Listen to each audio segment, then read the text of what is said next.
today? Hi, there you are.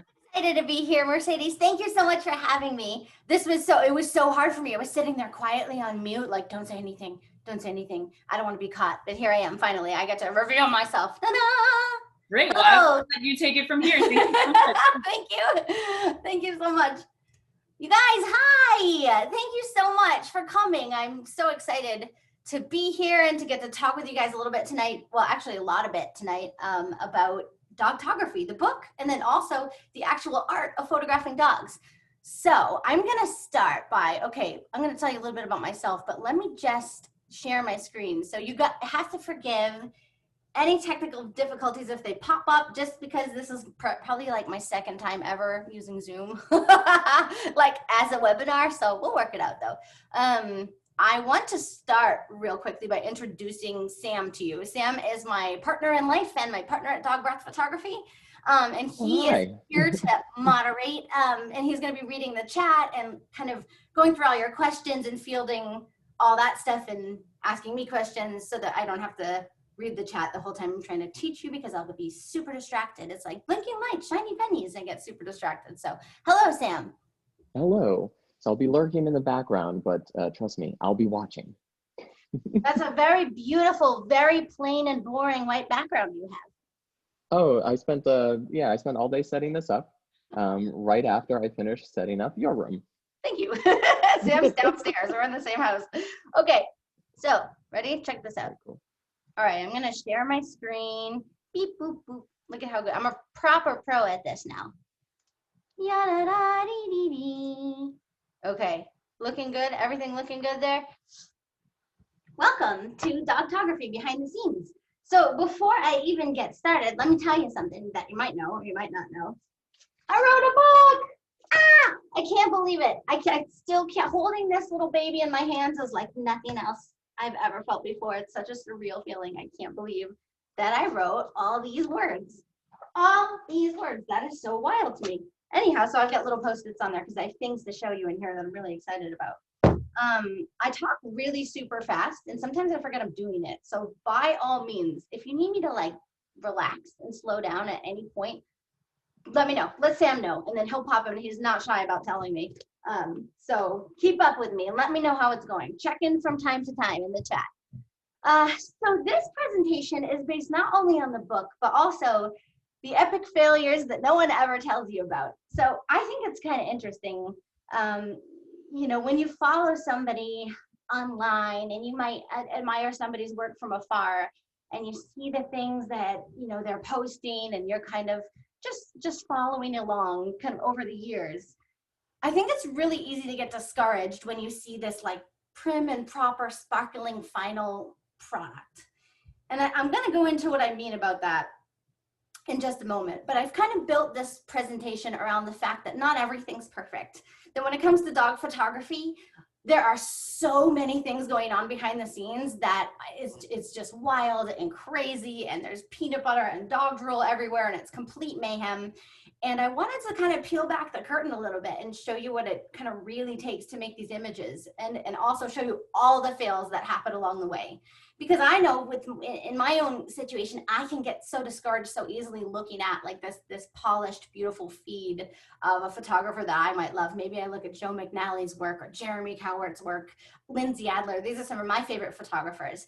And you look at it and you think, oh, I better just put my camera down now, you know? So I like the idea of like, let's get in there and let's see like what it really took and all the fails along the way. So that's my long-winded way of introducing this presentation to you. So I'll get there in a minute, but let me just start with introducing myself, just in case anybody is not familiar with myself or my work. Maybe you kind of signed up for this through like a Rocky Nook email, and you never really heard of me, or you don't know really what I do. You might have figured at least this much thus far, that I am a professional dog photographer. It's the best job in the whole world, and I feel so grateful every second of every day to get to do this for a living. My adventures in dog photography have taken me all over the world. I've been to 14 different countries and pretty much every state in the United States, photographing dogs at shelters, for private clients, for commercial brands, shooting ad campaigns. I've been able to work with National Geographic. I've been able to write a book, which is so cool, but that's that much you know.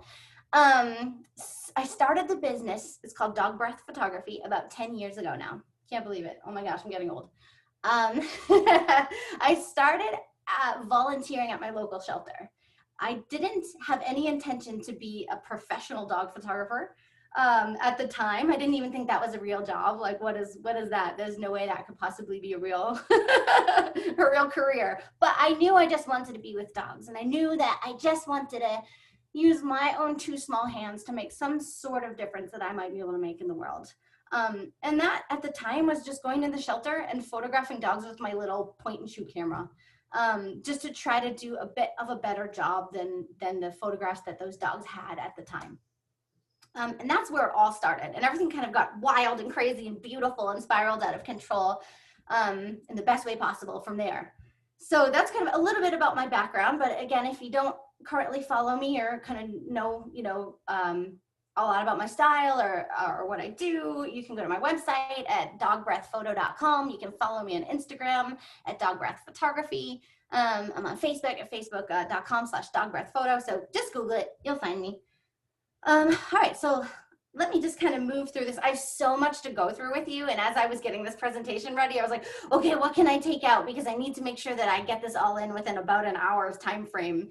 And it was like really hard to take anything out at all. So I kind of kept most of it in, but that requires me to move through it relatively quickly. But don't hesitate if you have questions along the way, even if I don't get to them in that exact moment. If you just ask the question when you're thinking about it, maybe when I'm talking about something, we'll kind of track it. I'll have Sam track it and make sure he takes note to keep track of the questions and the comments, and I will get to those at the end. So why dogs? Why am I a professional dog photographer and not a baby photographer or a maternity photographer or an event photographer, wedding photographer? Believe me, I tried all these things when I very first started out, thinking I might have to sort of be a jack of all trades in order to make a career in photography. One cannot possibly photograph dogs and only dogs and still be successful and have a lucrative career, right? Is naturally, that's what you would assume. And that's what I thought. So I tried all kinds of stuff. And I very quickly realized that I am not passionate about those other things. I am not passionate about weddings or corporate events. And that's okay. Somebody else might be. There is a bum for every seat, as they say. But I knew pretty quickly that those things weren't for me. For me, it's the whimsy and the magic and the candor of that unscripted moment that is so uniquely canine. This is the stuff that fuels me and drives me. Ever since I was a little girl, I would run like wildly flailing across the street to any passing dog that I would see. It was like magic and mayhem and madness and drool, and that's all I ever wanted to be a part of. And for some reason, even to this day, like if I see a dog on the street, it's like, everybody stop, we must look at it, we must pet him, squish him, and my heart feels like it's gonna beat out of my chest. I can't fully describe it, but that's what it's all about for me, moments like this.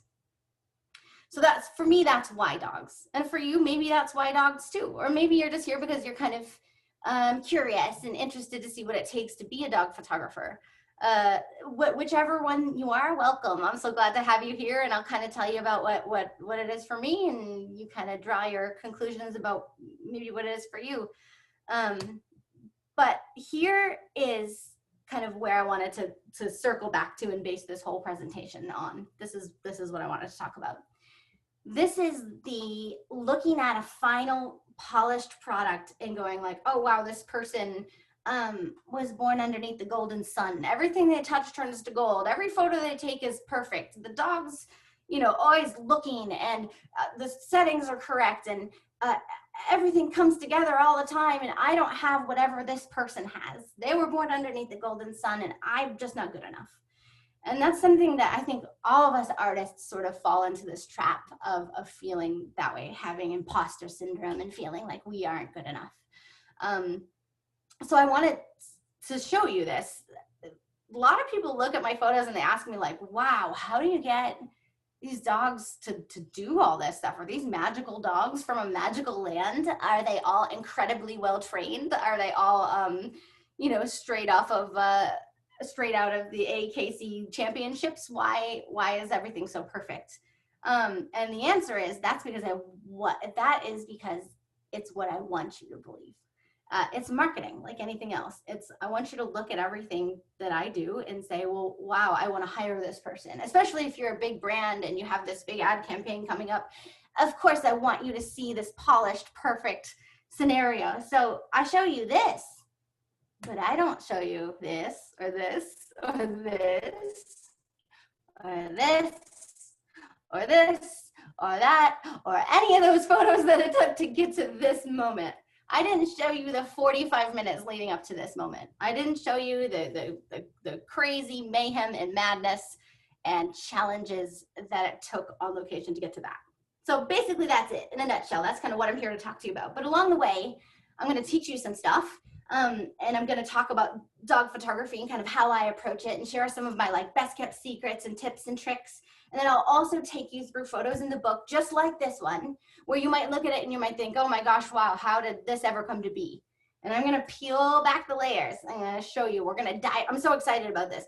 Well, I mean, it's horrifying. It's so horrifying. It's like standing naked in front of a crowd, but at the same time, it's really exciting because I'm going to take you into my Lightroom library and show you like that shoot. And they're all the raw files from that shoot and kind of how many photos it sometimes takes and how many decisions it sometimes takes and how many fails it sometimes takes to get to the final shot.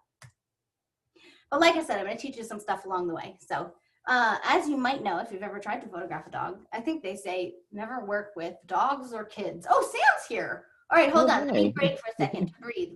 What's up, brother? Hey, just on your last point, we're getting a lot of good stuff in the chat. But we got a good question from D.A. Neats, might be pronouncing that wrong, but they ask, do you ever leave shoots and not feel good about what you captured? Oh yeah, yeah, that's such a great question. Yeah, I do. I'm really hard on myself. Sometimes I have like a good moment of like a little bit of tears, you know, in the car on the way home, thinking like, man, I'm a fraud and no one, and I don't know how I'm ever gonna, you know, deliver a gallery for this project or this client. I totally messed up. I did everything wrong. In hindsight, I would have done X, Y, Z.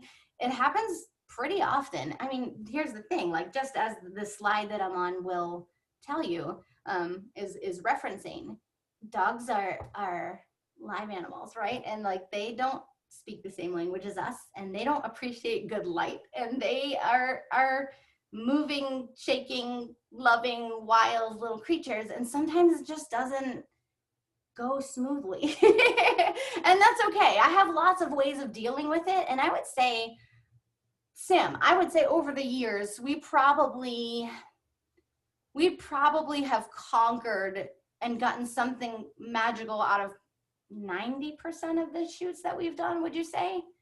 And there's been a really small percentage, like maybe 10% out of the last, say, 10 years of shooting where we're like, oh boy. I don't think we've ever left a shoot and not had at least one really good photo. Like we might not have like a ton of variety, or maybe capturing photos in your style, which is like, you know, pretty tough because you're really close up and you got a lot of gear. Like maybe not a ton of photos in that style, but like I don't think we've ever left a shoot with nothing, you know, because I think we've learned over the years, like you're going to talk about working with dogs, like when to take breaks, like when the dog is getting pushed too hard, like when to step back and change it up and everything like that. So I'll let you speak to that, but yeah, it's rare, but I'd say 90% of the times we're able to work it out and get something really great out of it.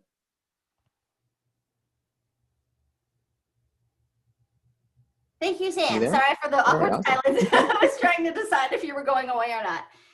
Awkward moments, they last forever. Okay. So yeah, basically, I think they say don't photograph kids or animals, or don't work with kids or animals, because those two things are exceptionally difficult. And I'll tell you what, I photographed children before as well. I don't anymore, but I have, and I will say I think dogs take the cake on challenging. Live animals in general, I would imagine that's the case, but I photograph 95% dogs and the occasional cat. So the biggest point that I make in the book, and the most important part of being a dog photographer, far and above any other skill you could possibly have, is the ability to love and understand and respect your subject. So speaking dog. Joshua's in here with me and he's crying. Let me see. Hold on. Mr. Joshua, do you want to go outside? Go ahead. I know I can hear you crying. Go ahead. See you later. Oh, that's because Junie's out there. Sorry that he was distracting. Okay, he's gone. The love of my life, that dog. So basically, speaking dog it's the first chapter in the book. And the reason for that is because, like I said, it is the fundamental of everything else that you'll do as a dog photographer. So I say, ta-da, speak dog. So this whole chapter is about this and how dog body language translates directly into your photos. And it can really make or break your imagery. I mean, truly, it can either make you look like a total pro and like you know what you're doing, or it could really destroy a photograph that is otherwise technically beautiful, well composed, good rule of thirds, perfectly sharp, beautiful light. Doesn't matter at all if the dog, your subject, isn't looking or feeling comfortable. So that's what this part of the book is about. And naturally, if you, I don't know, some of you might already have it because it started shipping already. It's so exciting. It doesn't technically release as an FYI until this coming up Tuesday, which is November 24th. But some people who ordered it directly through Rocky Nick, through the publisher, may already have their copy because they shipped a little teeny bit early. I guess that's the perks of ordering directly from the source. So anyway, let me get to this next slide here. So this is copyright of Dr. Sophia Yin, this little graphic that I'm borrowing here for this presentation. But this stuff is stuff that you probably recognize if you own your own dog. If you work with dogs in any capacity, you'll recognize this body language. Dogs do speak and they have so much to say, but they don't speak audibly. Well, some of them do, but they don't speak English, is what I'm trying to say, or in a shared common language with us. But basically, this kind of thing is them telling you everything about what's going on with them. And it's stuff that you want to look for. A lot of the stuff that's in this graphic in particular is kind of negative body language. They're telling you that they're feeling fear or they're feeling anxiety. So this is the sort of thing that you want to like watch out for in your imagery. And so it's so interesting because when I was going through imagery for the book and for presentations like this one, I thought, oh, how cool would it be to be able to pull photos to show like real world examples of photos where dogs are displaying this kind of like negative body language. And then I thought to myself like, oh, I don't have any bad body language. Like I know dogs well. I wouldn't ever photograph them when they're feeling uncomfortable. Well, I was wrong. I went through my Lightroom library on a hunt for some dogs that were displaying some pretty clear body language signals to me. And it honestly didn't take me very long to find these. So that's embarrassing, but that's what I'm here for, is to kind of help you learn through my experiences so you don't have to make the same mistakes. So this dog in the top left, she's in the book, and there's a really cool story about her in the book. It goes into depth about kind of what it took at that session to get her to a place of being super comfortable. But she is such a special dog. She's so amazing, but she had a rescue dog with a difficult history. And you can tell in this photo that she's not chill about what I'm doing with her. She's not comfortable with the situation. She's clearly, even if you don't know that much about dogs, even if some total average layman, average passerby happens to find, one of my photos online, or they would see this, and even if they didn't know much, they would know that dog's not comfortable. So what she's doing is she's like cowering in fear and kind of moving backwards away from the stimuli that's uncomfortable, which in this case is me and my camera. She's got kind of her ears are being held in an awkward position. Her eyes are really big, and she's kind of consumed by this overall overwhelming stimuli sort of situation. So the dog next to her on the right, that dog is showing a slightly more subtle body language, but he's turning away from the camera. So this dog is just uncomfortable with the camera, with the process, turning his head away and also licking his lips. So this is something that you might see quite often in, say, if you work in a rescue environment and you work with dogs that might be a little bit less confident. You might see this like lip licking thing that they do, which is like a submission, a sign of submission, like they're nervous. You don't want to capture that in your photo. There's a difference between lip licking in confidence and in extra peanut butter and treats and big giant tongues versus a lip licking that's a nervous body language signal. The dog on the bottom left is something you probably see quite often if you own a Chihuahua or you love and share your life with a Chihuahua in any capacity. It's pretty common body language for the little guys. It's the sort of the tentative paw up in this fight or flight reaction. The dog on the bottom right, her name is Lily, and this dog was an absolute star. She's no longer with us, but she was an angel, and she has an amazing story of her own. I don't have time to get into it, but you might know who she is, and she's pretty spectacular. Anyway, so Lily does have ears. They just don't show in this photo. They're pinned so far back to her head that she kind of looks like she doesn't have ears. And her eyes are really big, and they call that the whale eye, like a dog trainer slang will call that a whale eye. Basically, she's just really overwhelmed, excited, anxious, all of the above. It was a really hot day that day. This was in Boston, and you can see that I have her like tethered back to this kind of ring on the dock so I can keep her generally in place. But I think between the water behind her and the heat of the day, like, she was just not feeling it, and that wasn't fair of me to be pushing her. So I immediately stopped shooting.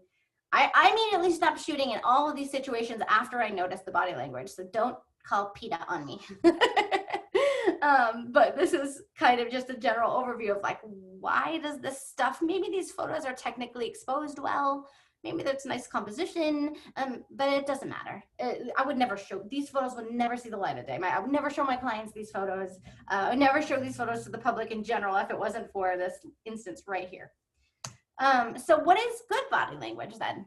Well, this is Daisy. This is the dog that I told you about just last frame, the first dog. Really uncomfortable on the left. You can see that she's up on a rock for this. These are the first shots that I tried to do with her on the left, and she was not comfortable with me yet. Even though I gave her like a solid half an hour or so at the beginning of the shoot to like really get to know me before I even took my camera out, she still wasn't super comfortable with me, and you can tell. On the right is about an hour, half hour probably after the first shot. And we walked across the street away from the rock and away from all the things that she was associating with negativity. And we went into this little garden, and I used a different lens and a totally different setup. And this is the face that she gave me. And again, this dog story, Daisy, is in the book, so you could kind of read more about it in depth, but that's what you want to see. This is the photo that does Daisy and her beautiful personality justice, not this photo on the left. I would never want anybody to see this photo on the left. So that's what's really important about good body language. This is just a really quick slide to kind of mention that you can use your camera shutter, the sound of like the clicking shutter, as essentially like a clicker training. So I always say that dog trainers, and I might have said this earlier because this is something I often say, the dog trainers have such a leg up on the rest of us who are starting in dog photography. So if you already have a training background, if you already, maybe you work at it, you volunteer at a shelter, or you work as a dog trainer, or you work with dogs in some capacity, and you know a little bit about positive reinforcement and positive association training, you're going to be like in a really awesome spot starting off.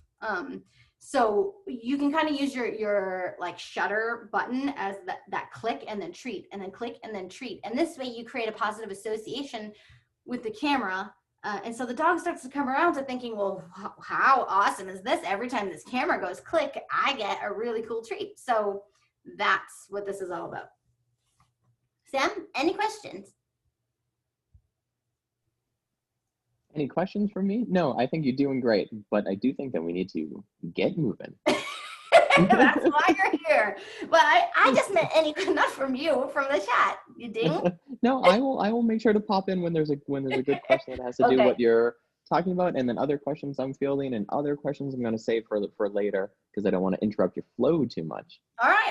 Then I'll get flowing. See you later. But you're doing great. Thanks. I appreciate it. All right, so I want to talk about light really quickly. Light is photography is light. Light makes photography. Embrace light, admire it, love it, but above all, know light.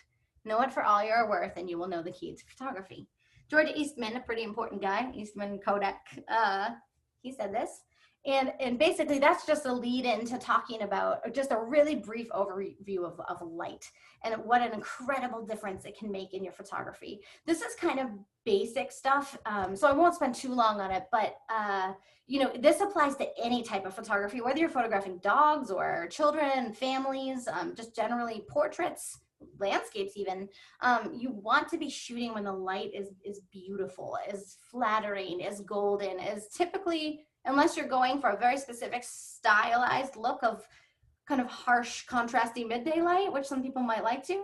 But generally, the world looks a lot more beautiful when the sun is low in the sky and closer to the horizon. So this is just a really quick example of some of that I pulled from quite a long time ago of older photos of mine where, you know, here I am trying to make really good photos in midday light and wondering why the dog in front of me looks so beautiful and why the scenes I've picked out, I think I'm so clever and I think everything looks so beautiful to my eye. But as soon as I try to capture it in a photograph, especially when I first started, I just couldn't understand why wasn't this translating.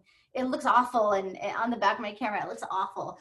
So that is midday light. It's just because the lighting is quite unflattering. The sun is high in the sky and it's coming straight down. And if you can see the bottom left photo, this dog has bright highlights on its face and really dark shadows in his eyes. And that's just because I chose the wrong time of day to shoot that photo.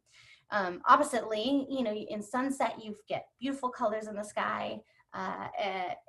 Typically you have to push your ISO a little bit higher to compensate for the fact that the light is really fading quickly, but it's a beautiful time of day to shoot. And then low light is, you know, like early, very early in the morning, which I never see because I do not like the mornings, or late in the afternoon, which is, you know, typically like around 6, 7 p.m. in the summer is this beautiful golden hour. So you can see the difference that makes visually. And again, just another example of midday light versus really nice low light where the sun is low in the sky and everything's quite golden. There's a really in-depth chapter in the book all about natural light.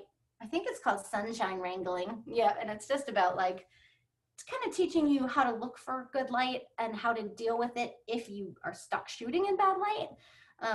So that's kind of what that's all about. So let's go really quickly through some examples of types of light. So when it comes to dog photography, again, it's kind of the same idea as any subject you might photograph in any capacity, but obviously I'm a dog photographer, so I'm going to show you dog photos in different types of light. So we've got full sun, which this is typically the kind of light you want to avoid. You can see the shadows on this dog are super harsh. So you've got on the ground below him, you see the really hard outline of his shadow, which means that the sun is pretty high in the sky. It happened to work out okay in this particular situation, but this is not like an ideal time of day to be shooting. So then you have cloudy. I love cloudy days personally. It's funny because a lot of times if you go to do a shoot or meet a client on a cloudy day, they'll often be like, oh, it's really yucky out and we got such a bad day. And I always try to reframe their thinking and say, like, listen, actually, cloudy days have such a special sort of beauty of their own.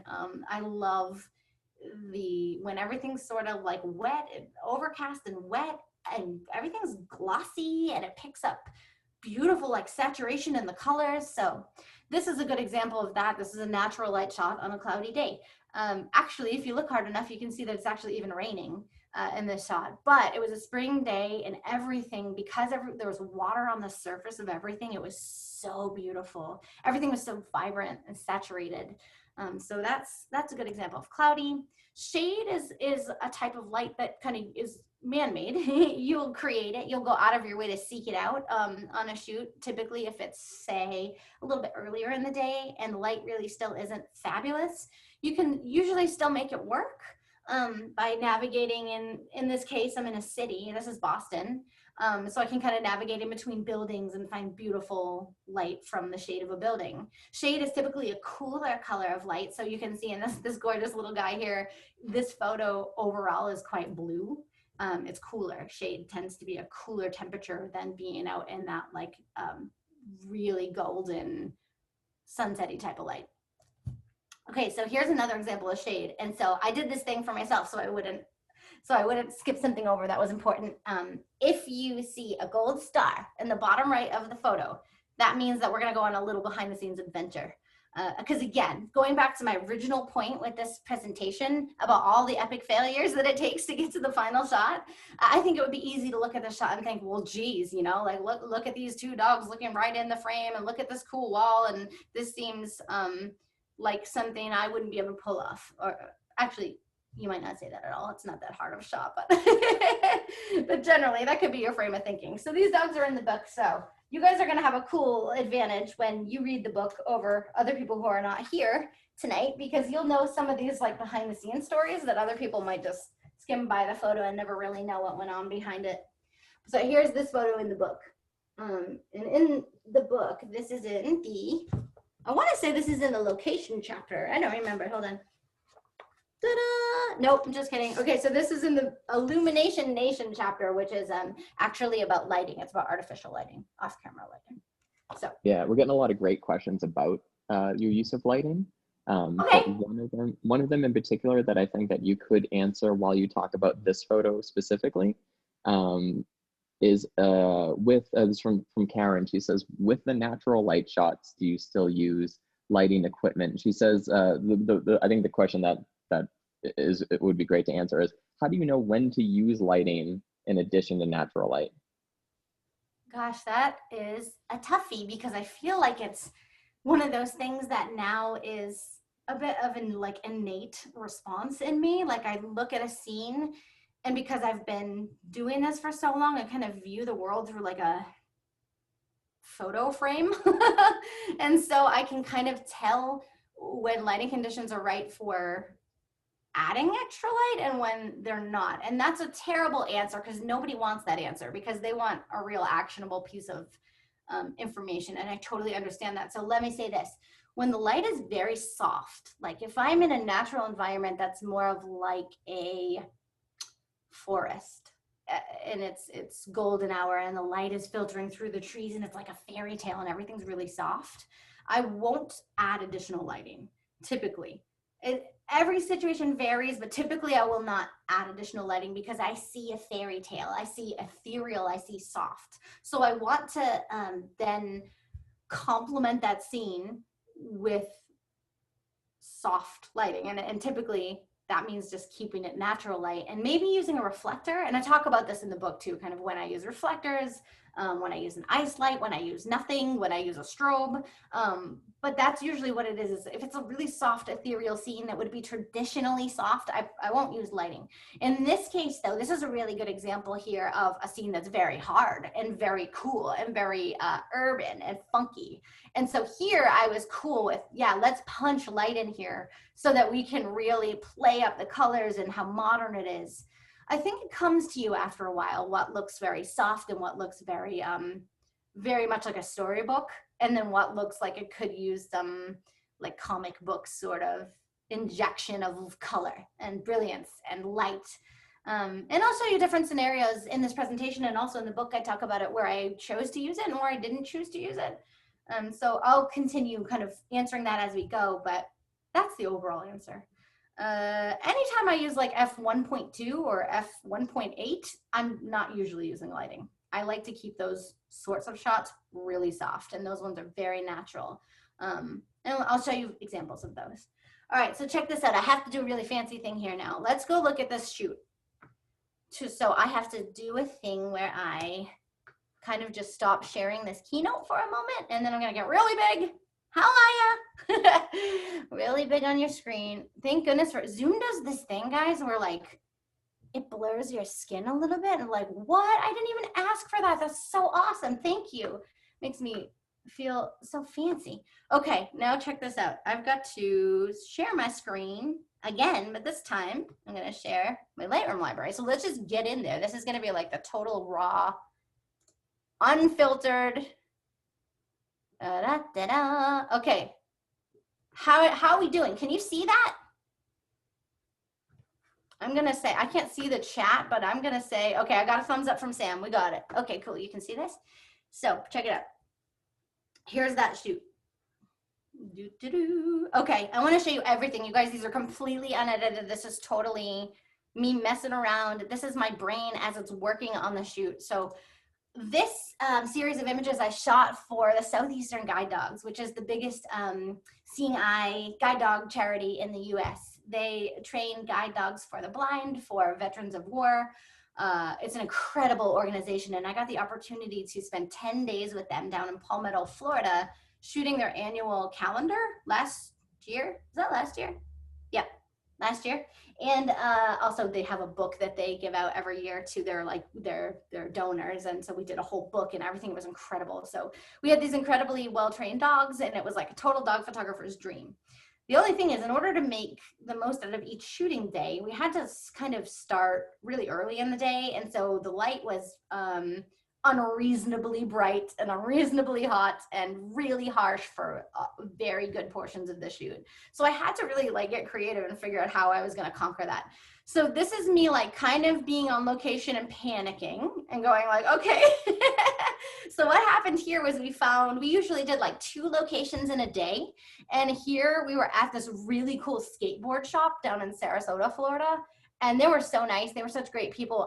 We just called ahead and asked them if they would mind if we shot there. We kind of had like I think I found this on Instagram. I just was Googling for cool locations, and I found this mural they had on the side of their skate shop, and we asked permission if we could shoot the calendar here, and they were super cool. So we showed up, and like, as you can see, the light's terrible, and actually I have all this light spill like coming in into the frame, into my lens, and it's really not great. So this is me like putting the dog here and trying to figure out what in the world I'm going to do and how I'm going to handle this. Oh, this is so funny. Okay, I'll go back to this one. Okay.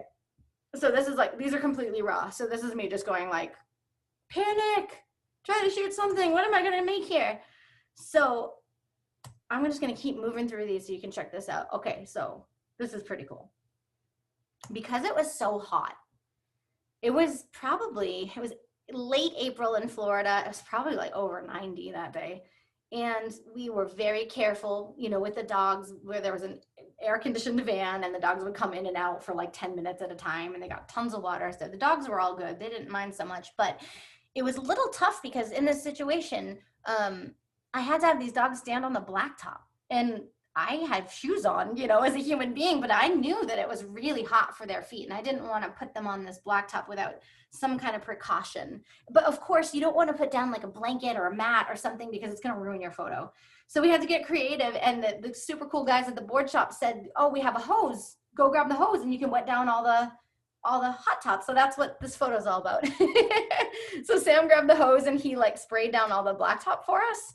So the cool thing about that was now I'm thinking, oh wow, I'm getting these cool reflections now. I made a puddle. Oh, this is so exciting. It's serving 2 purposes. Not only am I making a nice cool ground for the dogs, but also I've got a cool reflection, and that's a graphic, the very interesting visual graphic. So I'm like, okay, well, look at me go. I'm going to do reflections. That's cool. So I did reflections, and then I'm kind of moving my angles and internally panicking per usual, right, as we do.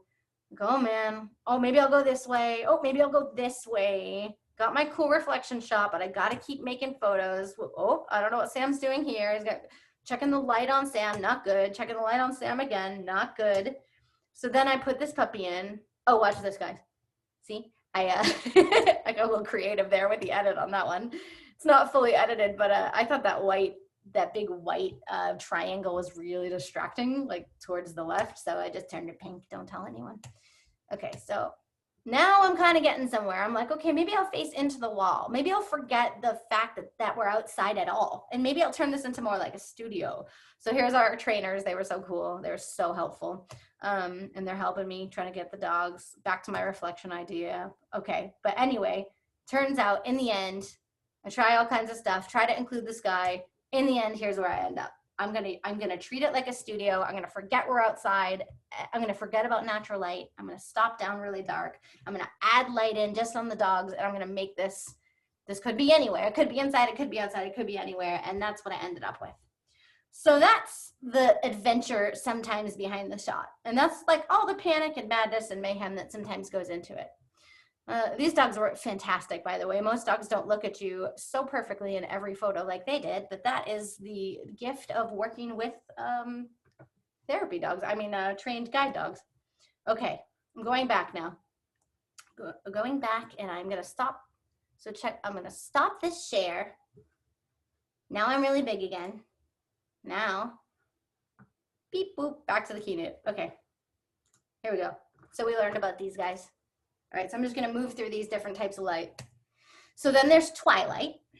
The shot was shot at the Salt Flats in Utah, which was like so spectacular. And this photo is also in the book. Indoor light, window light. This was in Spain. I was teaching a workshop in Spain and we were trying some indoor shots. So then we have backlight, where really it's not exactly a type of light, but it's sort of a technique where you can have the light coming in from behind your subject, which is really quite a popular thing to do, especially these days in photography. Lots of beautiful lens flares and soft light. I love this shot. These dogs did this by themselves, by the way. These dogs weren't like trained or anything. I mean, they were good dogs, but they're just family dogs. And they all sat here, and then the one on the left got really, really tired, and he laid down all the way, and it just, magic. Magic sometimes happens if you're just in the right place at the right time. And then backlight on steroids, which is just intense, intense backlight. And I love this one because you can see his breath. And I'm dog breath photography, so I had to have this one in here. Catch lights, I go into detail about catch lights in the book, talking about what a difference it makes between having a dog with really dark, kind of dead eyes in the book versus a dog with bright, beautiful, luminous eyes. It makes all the difference in the world. Sam's here. Yeah, because you got to catch lights at just the absolute right time. I was just writing back to DA in the chat, and their question was about like dark dogs with shaggy fur that covers their eyes. Like, how do you handle being able to see their eyes while still like retaining highlights and bright things like that? Sometimes it's like nearly impossible. I write in the book about the Bouvier. How do you say it? Bouvier de Flandre. Someone who's French is going to want to murder me because I'm saying this. Yeah, horribly, let's like a horrible American. But let's just shorten it and say Bouviers. The black dogs with like the breed standard is to have this like giant chunka thing in front of their eyes, and it's black and it's thick and it's so hard. It's really all about angle, like getting, so with the Bouviers, I had to kind of, instead of being like directly at eye level with them, I had to be like slightly lower than eye level, and then I could see up under the bangs. Sometimes you can get owners that are like pretty cool and they're like happy to kind of rearrange the hair a little, like muss it up away from the eyes. But sometimes people are staunch because they're like breed people, you know, and like the standard is to have the hair in the eyes. So you don't want to, it's a delicate, you know, balance. Yeah, so like I wanted to bring it up now because I think this catch lights is such, like, it's the perfect answer for dogs with dark eyes, because if you face this dog, this dog doesn't have the darkest eyes in the world, but if you face him in the wrong way, in the wrong, you know, lighting, then you wouldn't get light in the eyes. You wouldn't get these big, beautiful reflections. So working with a dog that has really dark eyes, if you really concentrate on the direction that he's facing compared to a big, you know, swath of sky or something like that that can reflect in the eyes, then that's going to go a long way into getting a lot of information in the eyes. So just wanted to pop in because I figured it'd be a good time for that question, but you continue because catch lights are amazing. Catch lights are so exciting. No, you're right, Sam. You should be sitting here, man. I don't know why you're down there. Yeah, turning the eyes up to the sky is like the #1 thing that you can do. So if you're really struggling, having your dog like sit like in a simple patch of grass like this, for example, and having him turn his eyes up to the sky, which is always the brightest thing in the atmosphere, unless you're shooting at night, that will get you reflections and sparkles. And even if there's like bangs going on, if you have them looking up like severely enough, then you're going to be able to pass through the bangs. But I do talk more about it in the book too in length. So choosing location is a pretty big one. I find that it makes or breaks an entire shoot, the right location, because there's so much more to consider with dogs than there are with, say, a portrait of a human. So you're doing an engagement shoot, you don't really have to worry about like squirrels if you're just photographing a person. But with dogs, there's a lot to think about. The noise level, birds and squirrels, skateboards and bicycles, also the vicinity to a major road, which can be like really super scary, and it can be like uncomfortable for everybody if there's a really close road and it's loud for the dog and there's that imminent danger all the time. You've got to find somewhere really like quiet. And contrary to popular belief, the dog park is the worst place for a photo shoot of all, because there's so many distractions there between the smells and the sights, the sounds, and then naturally about a million other dogs there to distract your dog and photobomb at any time. That's probably the worst place you could shoot. Yeah, so other dogs, and then dog-sized features is a really big one, because dogs are typically quite small. I mean, even the tallest dog is up maybe to your waist as a human. And you think, oh, this is a good example. Let me go back. This spot is so beautiful. It's a view of Boston downtown, and you're kind of on this like pier that's across from this skyline view, and it's so nice. But this thing, that little Poggy, the dog, is sitting on here, it's like a stanchion. And then that stanchion is probably at like my waist height, and then it goes down to the ground, and then it's got like all this wire and fence and everything that's really unsightly at the bottom. Well, you don't, if you're taking a human's portrait, you're not gonna see that, because you're gonna have them stand against the fence, and then you're gonna shoot like a 3/4 shot from here up, and you're gonna get this beautiful skyline, whatever, right? But when you put little Poggy down on the ground at Poggy size, suddenly, instead of a skyline behind him, there's like a bunch of like chicken wire and, iron fences and metal and junk that's just totally messing up the frame. So it's really important to think about dog-sized features. So in this case, Poggy was on the leash, and his owner was super close with her hand on his bum, but we put him up on the stanchion so we could clear all that. The problem is there's a drop on the other side of this that's like 10, 15 feet down to the water. So it wasn't something that we could do without a very like amenable, agreeable owner who was cool to like hold Poggy in place. And then what I did was I took a second frame exactly of the same shot, just without Poggy and his owner in it. And then I was able to layer the two files over each other and just literally paint the owner out. So that's the safety going on behind this photo that you don't know about. And I would never do that with somebody who wasn't incredibly comfortable with it, but that's the story. So some location ideas. Again, your location just totally changes the entire look and feel and the entire story of your photo shoot. So some places to consider: the water, garden, forest, city. You can get even more creative. This is actually at a really cool location that I love here in Boston. And I love this shot because it sort of looks like Prosecco is like out in the middle of the ocean, just sort of standing, perching on this rock way out there all by himself. But really the reality is that this was like less than a foot from the shore. He just, I found a cool flat rock and I stepped into the water, which was about up to my big toe. And then had him kind of step past me about a foot onto this little tiny rock. And I like the idea that it gives you this whole superhero effect. Like he's just out there kind of floating around by himself, and he's a total, star. And he is a star, but I would never actually put him out in the middle of the ocean. So that's what's cool about photography. You can change up the perspective and you can tell your own story. This is the Wanaka tree in New Zealand. So this is a really famous tree. And I hate to say that I think somebody has vandalized this tree since I was there last year, because a lot of people go and photograph this beautiful tree. And I think the locals might have gotten sick of the tourism around that particular tree, but I feel really grateful and lucky that I got to go there before something happened to it. But these two amazing red retrievers were my models, and that's just kind of an interesting location. I shot this in Spain, so I love natural spots in the world, but I also love interesting architecture and kind of man-made stuff too. So this was just a really amazing door that was on the front of a church in Sitges in Spain. This is, this beautiful boy. He's so beautiful. This is a halfway up a mountain range in New Zealand. So you got that incredible background.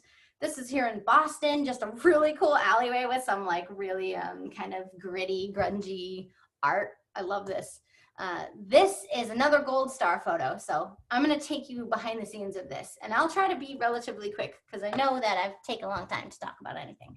I realize that is my ultimate downfall in life.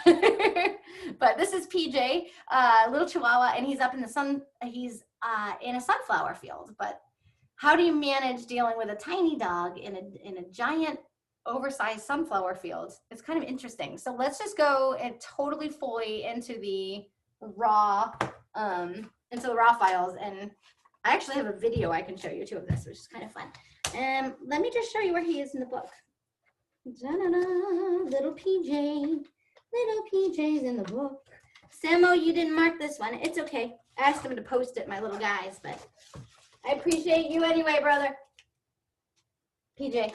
Okay, so ready? You're going to know the story behind this one. It was actually, all right, wait 1 second. I just got to flip over to Lightroom real quick. Yeah.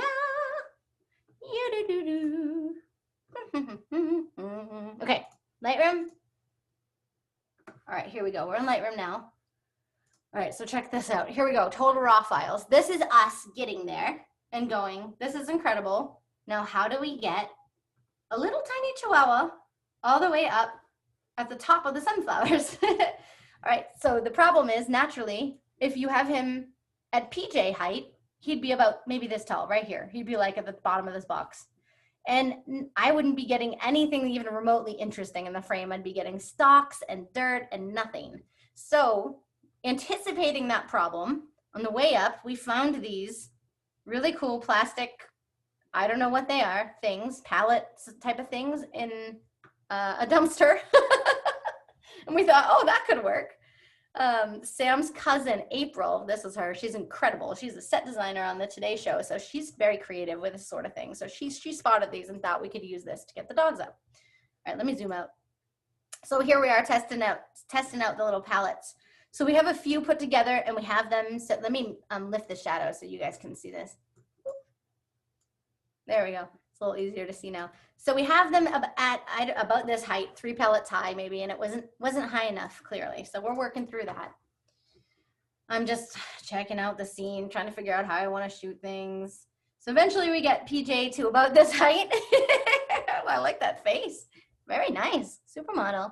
And I like it, but he's still not quite high enough. So we're messing around with some stuff, and we got Josh up there, my dog, and his best friend Dobby. So now we've got the palette is a little bit higher. Let's see, let's move through some of these. So now we're trying PJ again. So we got little PJ up there, but here's the problem. In order to sort of mask the fact that he's on this palette, this like fake, you know, man-made, non-natural sort of thing, we covered it with this black blanket so that it wasn't so obvious, because it was like this bright blue plastic, right? So now I've got him up there and it looks awesome, but I have this blanket in every shot and it's just taking you right out of the frame. So eventually I had to figure out kind of how to block the bottom of the frame and sort of block his feet so you don't see the fact that he's up on this pallet thing. So I'm just sort of trying all kinds of stuff. Oh, naturally you have to make sure that the crew gets cool photos too. He was there helping us that day. But I do have a video of this, just kind of showing you like how we eventually got him high enough, and then kind of how we, let me see if you, I'm gonna turn my volume up and see if you guys can hear this. Oh, let me get out of develop mode. All right, so watch this. This is kind of just part of me trying to figure out how can I cover his feet? How can I cover the palette? How can I deal with making this photo kind of be what I see in my brain? I don't know what that's. All right, we just, it's your time to shine, kiddo. I got the $13 to top. I'm on the other side. I'm gonna rotate this light a little bit into you. There we go. Hey, wee! Yeah, right over here into my lens. Right on top of the lens, even lower. You touch the camera. Okay, just one more. So let's just, I'm going through this stuff for the first time right now with you. I thought it would be fun if we just sort of did this together so you can see what really goes into it. So let's check this one out. Do you want him looking up or at the camera? Right into the lens. Here you go. I want to get a real close one. Okay, so you can kind of just check out all the madness there. It's pretty wild. Let me click back. Stopping the share. Now I'm popping back over to Keynote. Boom. Okay, so now you kind of know generally what we went through to get that. It's always a lot more sorcery than you would believe when you look at the final shot. And again, maybe it makes you feel a little better about when you look at people's work and you think that everything's just so easy. There's all kinds of madness that goes into it. And I'll just mention there were 6 people there that day. So there was quite a crew of us as well to make that image.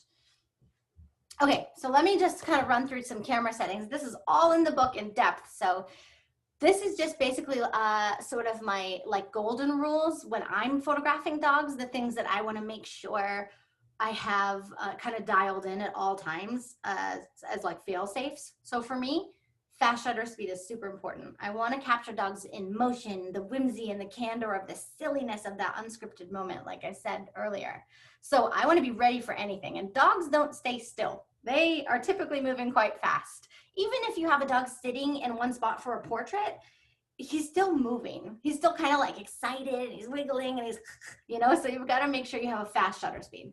So I'm always at 1/1000th of a second or faster, unless I'm using additional lighting, in which case you can't typically go past 1/200th of a second. It depends on your camera, but every camera has a sync speed, and they vary a little bit, but most are around 1/200th, 1/250th. We'll get there. Just forget that for now. When it comes to natural light, 1/1000th of a second or higher. And this is a good example of why. This little dog I photographed at a workshop in Costa Rica, and he didn't spend even 1 second on the ground the entire day. So I was at 1/1000th of a second with a 200mm lens. So I'm gonna show you super quickly. I'm just gonna pop back over to Lightroom real quickly. Oh wait, maybe I don't have to. Oh, the good news is, wait a sec. I actually don't have to, because Sam, thank you, put this video directly in the keynote. So let me put it back, sorry. I got excited. Okay, so check this out. So this little dog was just constantly defying gravity, constantly. So I have a video of us going through Lightroom trying to, you know, pick out like one photo for editing for kind of the final frame. And this is us just literally like hitting the right arrow and going through the photos from the day. Again, they're raw, unedited, but here's the general gist of how that went.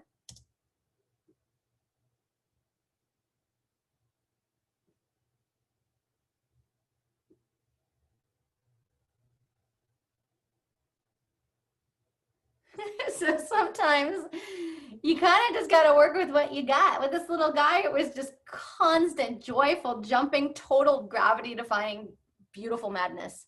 So that is a bit of what went on behind the scenes with that dog. That's just kind of funny. So here's another example of a fast shutter speed. This is 1/5000th of a second. And I love shooting with like hyper fast, crazy shutter speeds when there's water involved, because when you freeze water, it's such a special effect. All these little tiny droplets frozen in the air all around the dog. It's really special. This dog is also in the book. I'm sorry if my little video of my little face is over any of the information that I have on the slide. I think you can just move me around. For me, all this information is underneath my video, but little guy, story about him is in the book as well.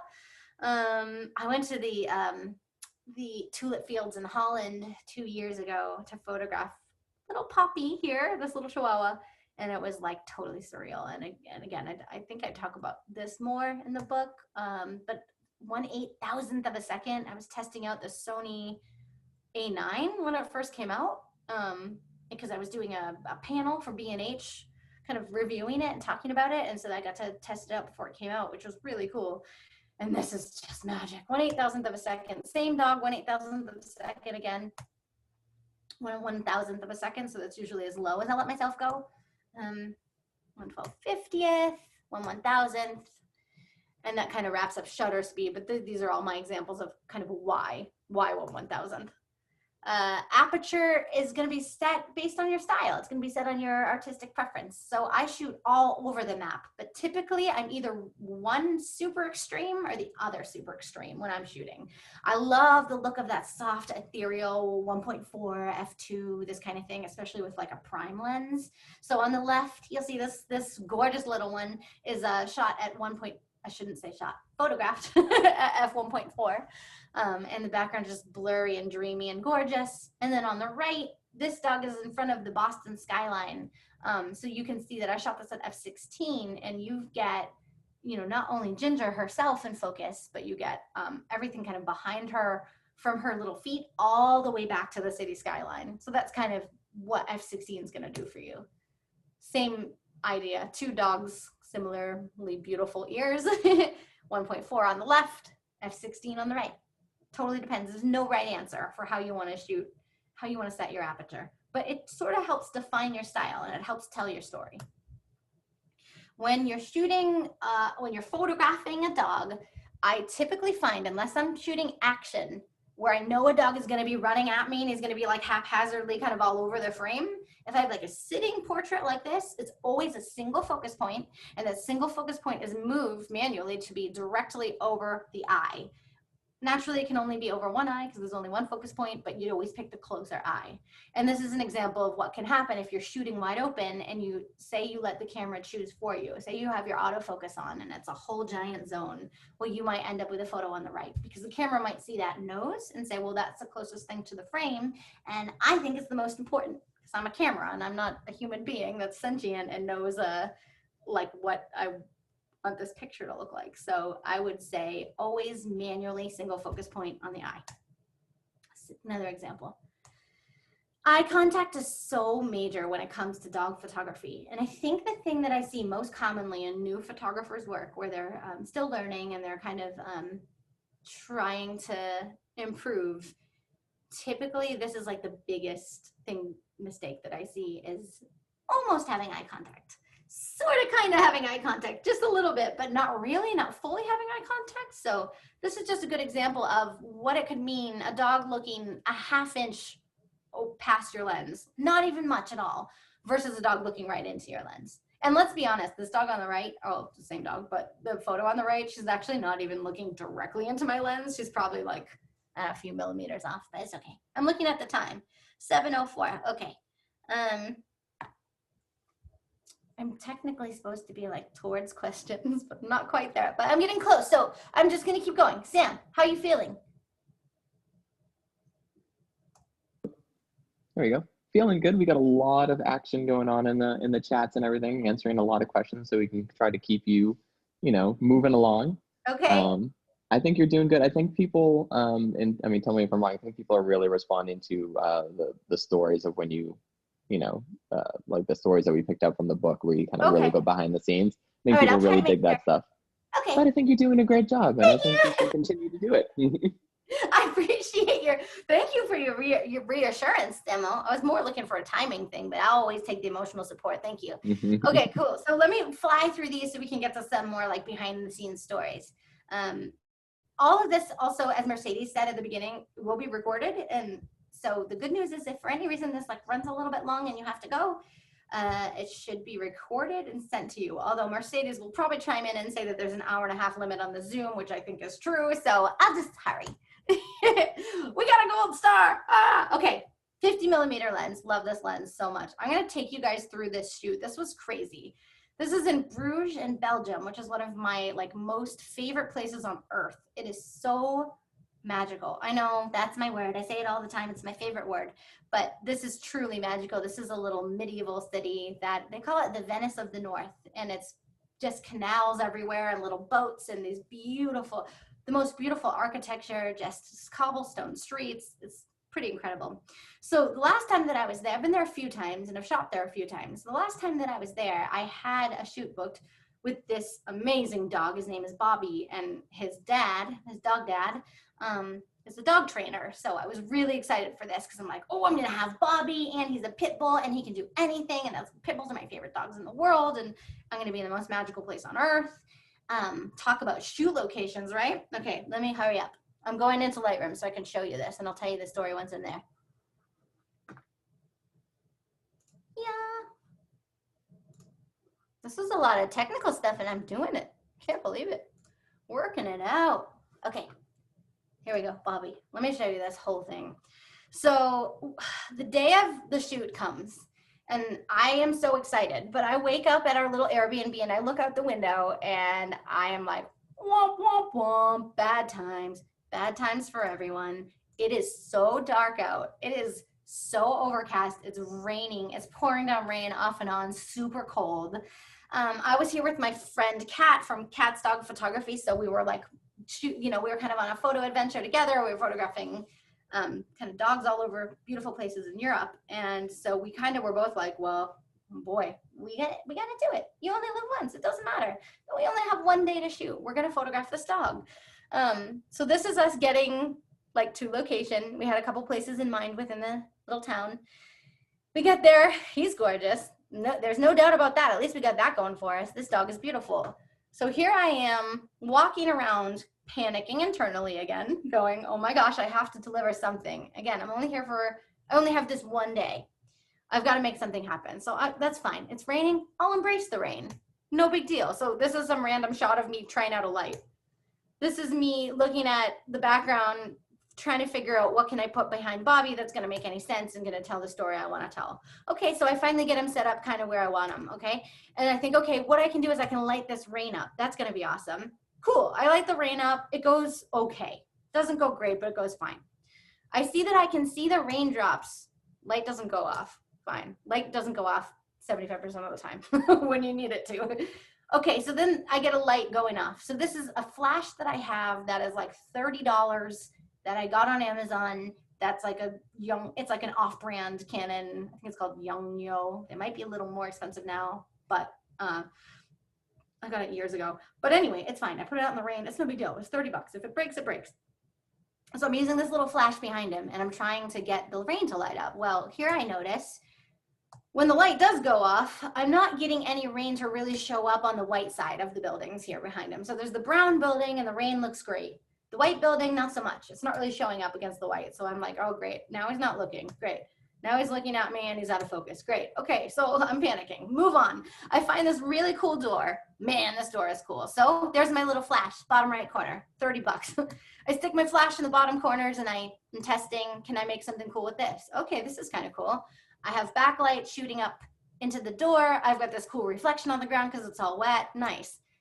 Now my front light's not going off. So Bobby's really dark and I can't seem to get both lights to fire at the same time.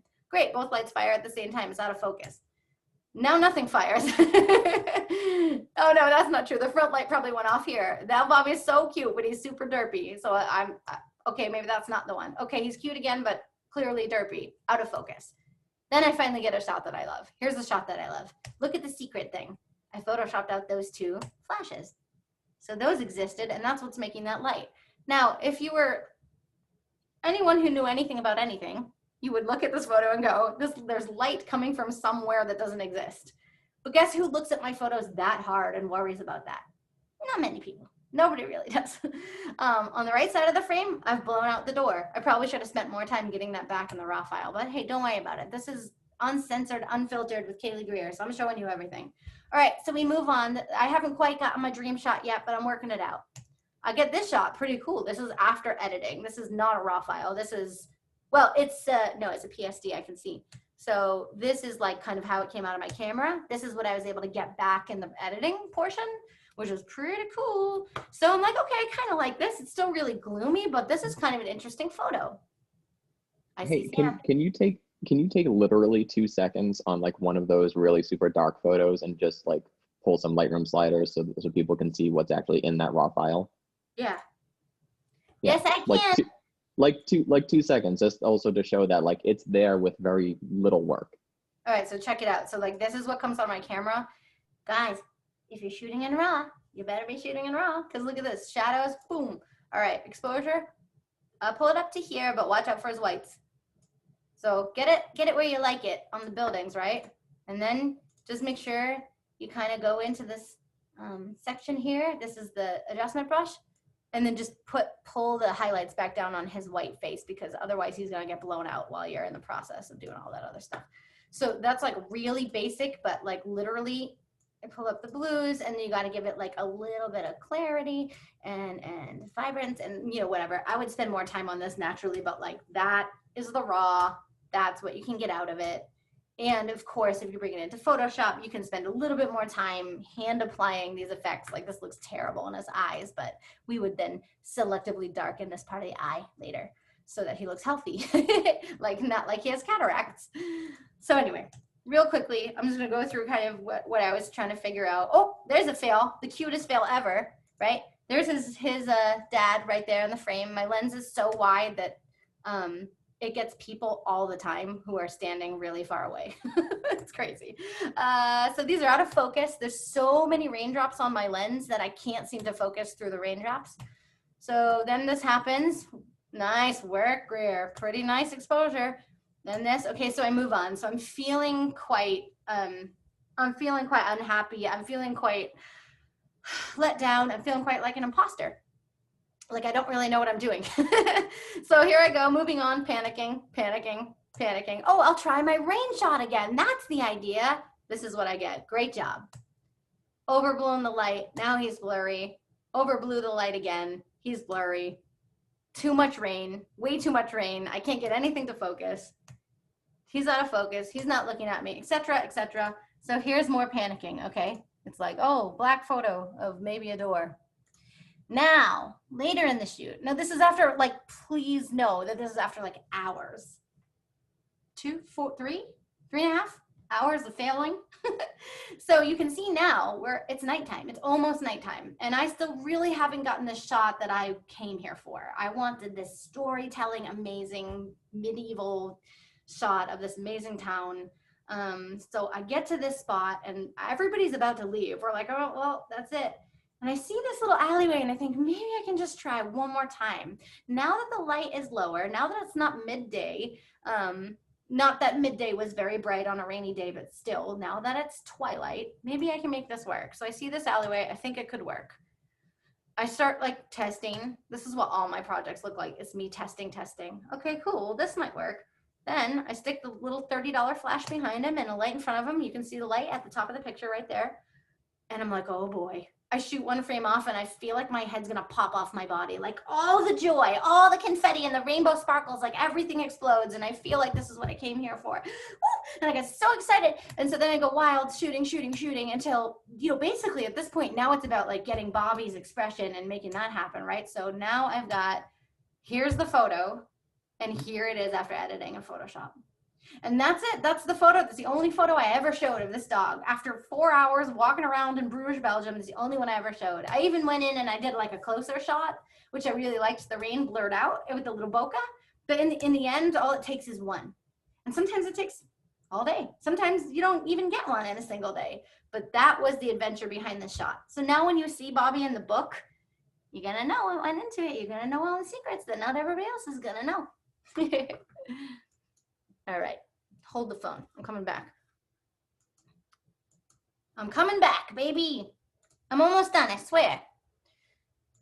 All right, we're back to Keynote. That was the behind the scenes of that. 35 mil, such an awesome lens. I love this lens. It's super, super sharp. It's a beautiful prime. When I say 35 mil, in this case, I'm speaking of the Canon version because that's what I mostly shoot. I do shoot a couple of different brands, but this is like my main body is a Canon 1DX Mark. You're gonna laugh. Mark III, right? Yeah, that's the latest one. I forgot. 35 mil, magic. Again, just another example of how sharp this lens is. Magic. Checking the time, 7:16. Let's go. Let's soldier on. Ta-da! Because this is a gold star, baby. A gold star photo. All right, so this photo has kind of got a cool backstory. I was teaching a workshop in New Zealand, and this was the most incredible dog model that we got this day. And I was so excited to photograph this dog, but it was a very similar scenario to the last story I told you, where it was just like a bummer of a day. It was very cold, very rainy, totally overcast. And I was supposed to be teaching, so it's like, oh, panic. I better like be able to come up with something because these, you know, people want to learn regardless of the weather. It doesn't matter. You have to be able to produce something. As a photographer, you have to be able to pull out something out of any situation. And you try to set yourself up for success, but you can't always. So on this rainy day, I said, well, the challenge is let's make something beautiful anyway. I want to show you what this looked like from behind the scenes. As soon as I can find my cursor. Oh, that's right. Swapping, now we're swapping. Swapping's getting a song now because it's so awkward. Okay, we're back. Here we go. Rainy New Zealand, I called it. So let me just show you this real quick. So this is what the day looked like. Oh boy. So I was trying a similar technique for this photo. I'm like, okay, well, I've got students here. Like, I've got to do something cool and interesting. And I hope some of you guys who are here tonight are like actually my friends and my attendees from Bark Zealand. But hello, if you are, I'm so happy to see you, but I can't see you, but I feel you in my heart. Sam's here. There's a few, and Craig is there. Hi, Craig. Okay, that's all you came here to say? Okay. Ask Craig if he remembers this dog's name. I feel horrible that I don't remember it, but I was so excited about this dog and I don't remember. So anyway, so we're doing this. Cool, great. Now we got the cool backlit rain, but the problem is I got this massively blown out highlight on this little, this guy on the left, this flower pot. And it's like not quite working exactly how we think. I do like these, but they need a little bit of work because there's a, yeah, the highlight is a pretty rough. So all right, so we move on. So now here I'm going, okay, how does this window look? That's a cool window. Maybe the window is cool. Nope, move on. Window's not that cool. Okay, so this alleyway is kind of cool. What if I shoot it wide? I even practiced shooting it wide. Like, wow, how would it look wide? Let's put the dog in it and do a wide shot. Didn't work. Actually, it's out of focus. It didn't work. I didn't like that like black sail thing above his head. It just wasn't very interesting. So here's all my fails. Everything's out of focus, bad light, panic, panic, panic. Basically is the name of the game. Work it out, work it out, work it out. Okay, okay. Gabby, so this is one of the attendees, Gabby, who's a phenomenal photographer from Australia. And she sat in for me when I found, so I'm like, let's move on. Let's find a new spot. So we walked up the street like 10 feet and we found this cool trellis thing. So I'm like, maybe we'll use this. What if we shoot it wide? That's cool. So Gabby's modeling for me. Thank you, little dog. So we finally get the dog in and I finally sort of get things set up and I sort of get something going on here with lighting and I hate it. I hate everything about it because I don't like the dark trees in the background. The exposure's all over the place. The white metal is blasting so much light back at me that it's taking away from the dog. I just was panicking. So, okay, this is just literally real. This is all real stuff. Craig! That's actually Craig right there. So now Craig's trying, he's a mastermind, so he's like, maybe I got something. So we kind of all come up empty-handed, and then I see just literally next to where we're standing, I see this cool ivy, and we're like, oh, okay, well, this is kind of interesting. So maybe we change up everything. So there's Craig still trying, and I'm looking at the ivy going like, ooh, this is cool. Craig's trying. Craig's very dirty. That's the name of the game as a dog photographer. Okay, so I'm back to this. See how I'm distracted by this? You can see through my camera roll that I'm like super distracted by this. So I say, let's grab this dog and put her here and let's shoot it wide open and let's try something different. So I'm trying this. She's out of focus. I'm trying to backlight it. It's not great. So I'm like, okay, maybe the name of the game here is, oh, check this out. Then this is how it starts, right? And then I go, oh, maybe we should put a leaf on her head. Maybe that'll make it more interesting. And luckily this dog was cool and very tolerant and very happy to have a leaf on her head. So we're kind of getting there and I'm loving these. This is not what my original vision was. Remember, my original vision was wide angle with a light, very punchy, very crazy, over the top. And in the end, oh, we have a car going by, which is kind of cool. Look at the light the car headlights are putting on her. Anyway, long story short, because I'm the queen of long stories, here's what we end up with.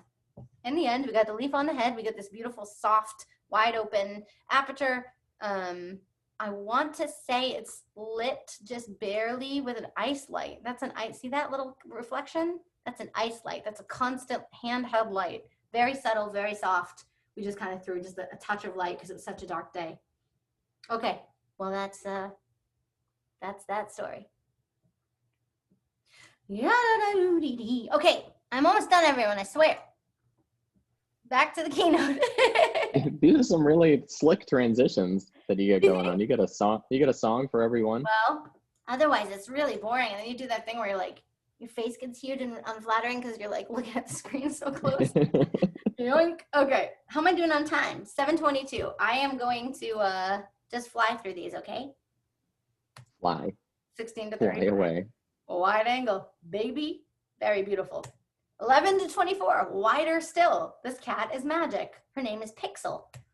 8 to 15, the widest I've ever gone, and so ridiculously amazing and incredible. And this lens belongs to a friend of mine, Leslie Lita, hello, who let me borrow it. She was a doll.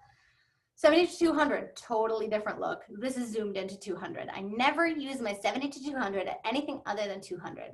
Beautiful, blurry, magic background. 200 again, blurry city. Blur city, 70 to 200, again, 200 mil. There's no way I'm using it at anything other than 200 mil.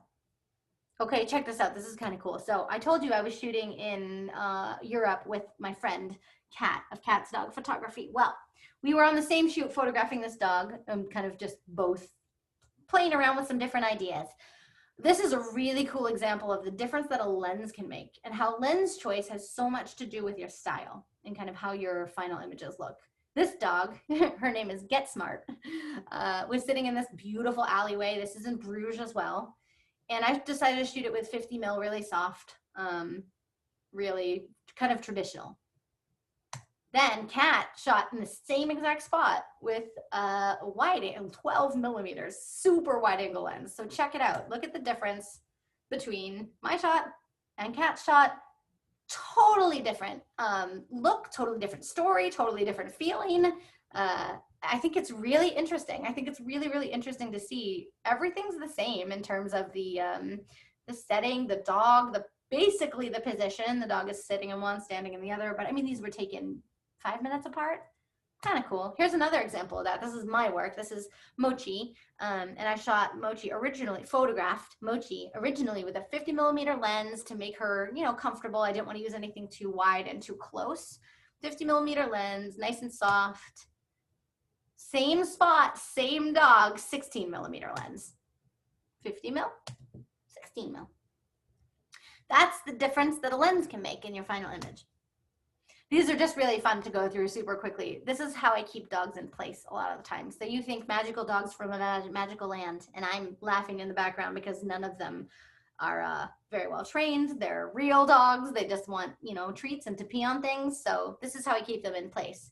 Just a simple leash tied back to something in the environment. And then, voila, you remove it later in Photoshop, and no one is the wiser, except for me and you. Tethering. Same idea. Same dock that we saw earlier. Tie the dog back to the little boat tie. No problem. As long as they're not stressed out about it. You don't want to push the dog past their comfort zone, but as long as they're cool with just hanging out there and being tied and getting lots of treats, that's not a great leash removal. Don't look that close. Stake. I use this stake all the time in the ground. Spin it in the ground. Pretty good. See you later. Putting dogs up on things, I do this constantly. It helps keep the dog interested and engaged in you instead of being busy with everything else they have going on down on the ground. It's so easy for them to get distracted with in the grass with all the cool smells and things that, again, they can pee on or they can eat or investigate. Putting dogs up on things is pretty major part of what I do. So just going through this keynote, my Lightroom library to pull some examples for the keynote. I was like, I hope I have enough examples to show. And then sure enough, I have like 100,000 examples because it's what I do at every shoot. That's really up on things. That's Joshua way up on something. Look at this little meatball. You're a little meaty boy. It's beautiful. Up on things. Up on a table I found. Up on a stump, which by the way, I carry stumps around to all my shoots. I put them in the trunk of my car, and I always have a stump in case I need one if I can't find one in the natural environment. That is true. And actually, we vacuumed all the ants off of this one before we put it in the car because when I found it on the side of the road, it was covered in ants. Sam remembers. These little guys up on a hay bale. Miss Stella, oh, such a beautiful, beautiful dog. She's so special. She's no longer with us as of recently. So I'm thinking of you, little one in the stars. She's up on a log.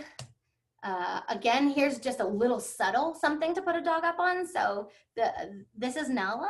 She can't totally stand on this. It's just a 2 paws up on this rock. Anything that you can find to get their 2 little paws up is really massively helpful for keeping their attention. Cat's up on something?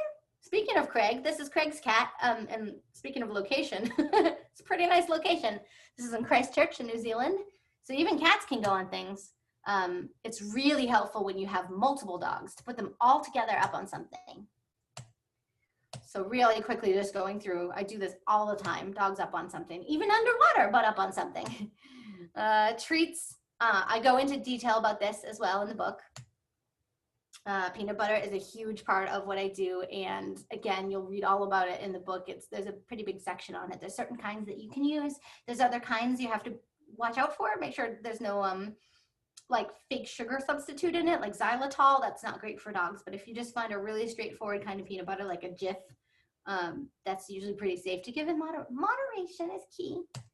These dogs wouldn't agree that moderation is key, but this is the kind of magic and silliness and whimsy that you can get from peanut butter. Just a little bit. Just dab a little bit on the nose, or just let them lick it right out of one of those little to-go containers. Those are the best. Oh, hello, Trooper. My gorgeous man. And again, this stuff is really, I know you're probably sick of hearing me say it, but my whole life's work and every opinion I've ever had on dog photography ever is in this book. So this is all in this book. What I bring to every shoot to get dogs to look at me. I use sounds. Poodle in a party hat's always a great way to, you know, like end a slideshow. We use sounds to try to get the coveted head tilt, of course. This is a good example of before I used a sound on the left, just a dog kind of just hanging out, looking around, chilling. And then when I use a sound, alert, attention, and that's the kind of expression that we really want in an image, because that's what connects you to the photo and really makes somebody feel something when they look at your image. Toys are a great way to get dogs to look at you. Joshua's a massive fan of toys.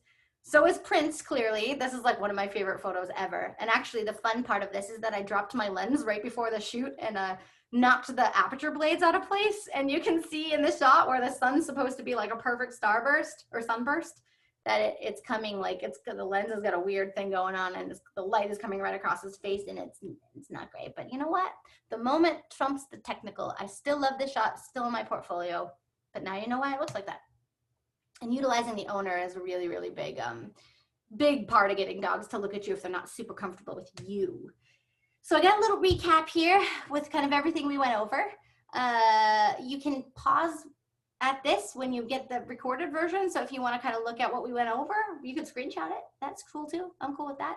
But other than that, it's question time. And I know that we may get possibly cut off because Zoom has a limit of, I don't know how long they let you do this for, but maybe Sam, you can let me know if there's any good questions. I'm happy to answer them. Yeah, so I've been really busy answering a lot of the questions in the chat. So I think we're pretty much caught up with questions. However, somebody did want you to showcase your 3 favorite noises that you make to get dogs' attention, and I would love to see you do that. Oh, then yeah, of course you would. That's because that's all right.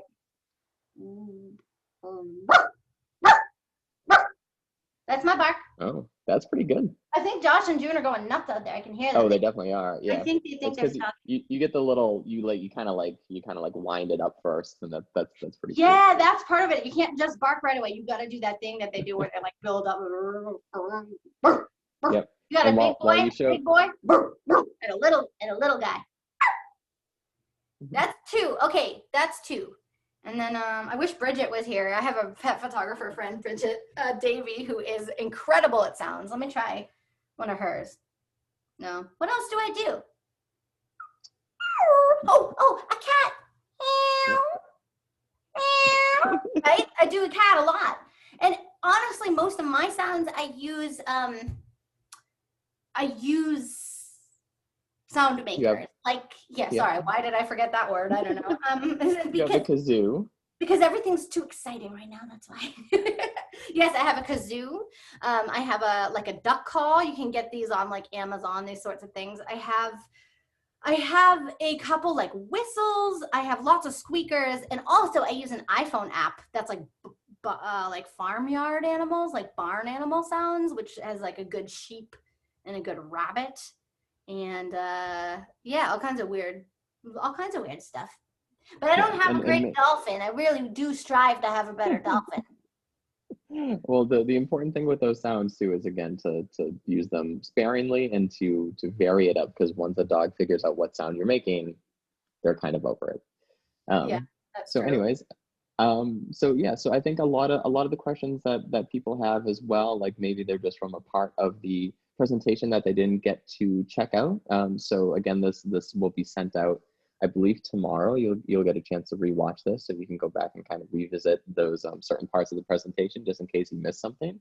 But we got so many great thoughts in the chat. I'll have you read through them all afterwards as well.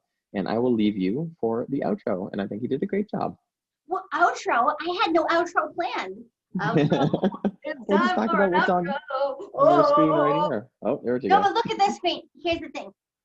Here's the thing. You gotta look at the screen because Sam took a lot of time to put this baby together with all my links in case you want to follow me on Facebook, Instagram, go to my website, and of course, if you order the book, this book is real. I can't believe it's real. I wrote it myself. I genuinely can't. I can't. Sometimes people be like, yeah, I wrote a book. And I'm like, how do you keep a straight face when you say that? Like, that is not insanely, incredibly crazy hard to do. I can't believe it. I genuinely can't. I spent my entire quarantine on this, like 10 hours a day, like blue light migraines. My eyes were going to pop out of my head. I couldn't even imagine what it would be like to see the finished product. And here it is. Well, what I will say is that you worked extremely hard and really painstakingly chose every single photo in that book. Every single example was gone over, changed, thought about, talked about, and lots of nights staying up till 3 a.m. crying from stress and blue eye or with the blue light radiation from the computer. Like flopping on the floor and being like, I can't do it. It's white flag time. But very many like proper like tantrums and tears and like there's no way I could ever finish this. And but you got it done, and you should be really proud of it because the book is amazing. Thank you. It really means a lot to me. It really does mean a lot to me. And Rocky Nook got it for 40% off, which is pretty rad. That means that's 40% off all the knowledge that I've ever had in my entire existence about dog photography. It's all in this book, and it is currently 40% off, which is pretty cool. I am so pumped. You guys, thank you for coming. Genuinely, thank you.